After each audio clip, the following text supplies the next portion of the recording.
In today's video, I'm going to teach you how to save messages on Telegram. By the end, you'll know the quickest way to keep important texts, photos, files, and links in one place so you can find them later on any device. Start by opening Telegram on your phone or your computer, whichever you are using right now. Once you are in, head into any chat group or channel that has the message you want to keep. On mobile, press and hold that message. On desktop, right-click it. That brings up the message options. Next, choose the forward option. You'll see a right-pointing arrow. Tap or click that. Telegram will then ask where you want to send the message. From your chat list, select Saved Messages. This is your personal space in Telegram, visible only to you. Forwarding to saved messages is the easiest way to bookmark content without cluttering your other chats.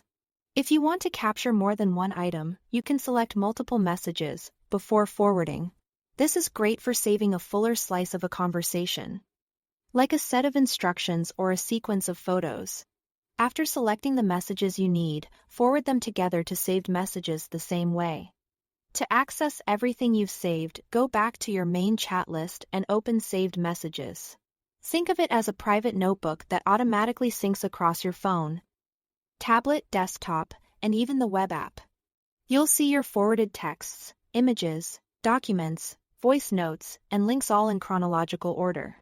Each saved item keeps its original context, so you can tell where it came from, and in many cases, you can jump back to the original chat from the saved copy. A few quick tips to make this even more useful. You can add your own notes in saved messages. Just type a message to yourself to keep context with what you saved. If you rely on search, consider adding a simple tag or keyword to the note so you can find it fast later. Saved Messages also supports large files, so it's a handy way to move documents between devices. And because everything syncs, a message you save on your phone will be ready on your computer instantly. That's all there is to it. Thanks for watching.